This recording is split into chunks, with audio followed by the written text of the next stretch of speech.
Hello दोस्तों, welcome to my channel Aakash tech learning. देखो मैं आपको इस वीडियो में कुछ अपने बारे में बताने वाला हूँ। जैसे कि सबसे पहले तो मैं बता दूँ कि इस बार 2024 वाले एग्ज़ाम में CGL में मेरा सिलेक्शन हुआ है as an SO in CSS। SO मतलब होता है assistant section officer in central secretariat services. तो हमारा जो ये पोस्ट है ये मेनली दिल्ली बेस्ड पोस्ट है। ये लाइफ टाइम दिल्ली में ही रहती है। ठीक है, आपकी पोस्टिंग इसमें पूरा लाइफ टाइम आप दिल्ली में ही रहते हो सेंट्रल सेक्रेटरीट में। अब इसमें बहुत सारी मिनिस्ट्रीज़ हैं, आई थिंक अराउंड 50+ मिनिस्ट्रीज़ होती हैं। तो मिनिस्ट्रीज़ की कौन सी मिनिस्ट्री में आपकी पोस्टिंग होती है, ये सारी चीज़ें सिलेक्शन के बाद में जो DOPT है वो आपसे प्रेफरेंस वगैरह लेता है और फिर आपको फाइनलाइज़ करके किसी एक डिपार्टमेंट में भेज देता है, किसी एक मिनिस्ट्री में। ठीक है, तो अगर मैं अपनी बात करूँ तो अभी मेरा जो फेज़ चल रहा है कि आई थिंक प्रेफरेंस फॉर्म आने ही वाला है। ठीक है, और I think first week of April में DV भी शेड्यूल्ड है टेंटेटिवली। ठीक है, तो इस वीडियो में बेसिकली मैं आपसे ये शेयर करने वाला हूँ कि मेरा कितना स्कोर रहा इस एग्ज़ाम में। ठीक है, मेरा कितना नॉर्मलाइज मार्क्स रहा, रॉ मार्क्स कितना था। ठीक, यानी कि मेरा चेंज कितना हुआ, मतलब कितने मार्क्स मेरे बढ़े या घटे वो बताऊंगा। मेरा टाइपिंग में कैसा रहा मेरा वो बताऊंगा, और कंप्यूटर के मार्क्स भी मैं आपसे शेयर करूंगा। ठीक है, तो एक एक करके हम इस वीडियो में पूरा देखेंगे। तो दोस्तों मैं सबसे पहले आपको बता दूं कि अभी करंटली मैं ऑलरेडी 2023 वाले एग्ज़ाम से वर्किंग हूँ। मैं पोस्टेड हूँ in CBIC department. Okay, CBIC मतलब हमारा सेंट्रल GST। तो सेंट्रल GST डिपार्टमेंट में मैं पोस्टेड हूँ already as an executive assistant. ठीक है, ये तो अब बात कर लेते हैं 2024 के एग्ज़ाम की। अच्छा देखो यार, इस एग्ज़ाम में बहुत ज़्यादा हंगामा चल रहा है। मैंने ऐसा न्यूज़ वगैरह देखा कि कल बहुत सारे लोगों को मतलब प्रोटेस्ट के लिए भी प्रोवोक किया जा रहा है कि सब लोग चलेंगे, प्रोटेस्ट करेंगे, दिल्ली में घेराव करेंगे, वाटेवर ये सारी चीज़ें। ठीक है, तो देखो मुझे लगता है कि इन सब चीज़ों से कुछ मतलब ख़ास कुछ होने वाला नहीं है। जो भी लोग हैं जिन्हें 2025 में देना है, जिनका भी नहीं हुआ सिलेक्शन, जो अनसेलेक्टेड रह गए, चाहे वो कुछ बारीक मार्क्स से, ठीक है, और या फिर जो न्यू कमर्स हैं, जो भी, उनके लिए मेरी यही सलाह है कि आप पूरी तरह से फोकस्ड हो जाओ। ठीक है, 2025 वाले एग्ज़ाम पे।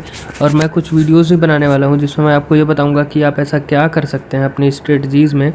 ठीक है, ऐसी क्या किन चीज़ को आप इन्वॉल्व कर सकते हो कि आप हर बार Tier 1 को क्वालिफाई करो और Tier 2 में भी काफ़ी अच्छा मतलब परफॉर्म आप कर सको।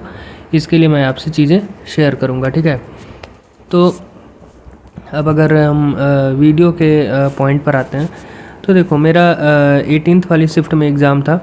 ठीक है, 18 जैन, जिसे मतलब फाइनली माना गया था कि ये वाली शिफ्ट जो थी वो हार्ड शिफ्ट थी और 20th वाली जो हमारी थी वो इजी शिफ्ट थी। तो 18th वाली शिफ्ट में मैक्सिमम लोगों के नंबर जो हैं वो बढ़े हैं आई थिंक। तो मैं बता दूं कि सबसे पहले मैं अपना डेस्ट वाला बता दूं। देखो डेस्ट में मेरा इस बार 0% आया है, यानी कि 0% एरर रहा है।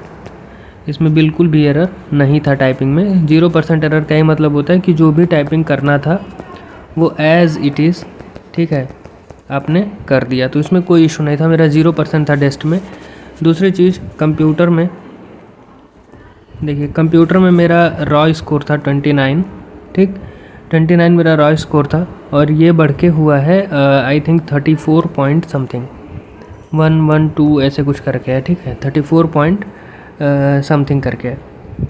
मैंने कंप्यूटर में ज़्यादा रिस्क ही नहीं लिया था। मैंने सोचा था बस मेरा 27 से ऊपर रहे, उसके बाद में देख लेंगे। तो ये मतलब जो भी मैंने अटेम्प्ट किया था वो एक्यूरेट था कि वो चीज़ें सही ही होंगी, तो उसी के अकॉर्डिंग मैंने इसे अटेम्प्ट किया था कंप्यूटर में। इसके बाद में मेरा अगर मैं बताऊं कि मेन वाले एग्ज़ाम में पेपर 1 में, ठीक है, पेपर 1 में मेरा मैथ में मैंने एक क्वेश्चन छोड़ा था, बाकी मेरा 29 करेक्ट था। ठीक, तो इसके लिए मुझे 87 मिले थे। ठीक है, और पेपर 2 में पेपर 1 में जो रीजनिंग था रीजनिंग में मेरा एक क्वेश्चन गलत था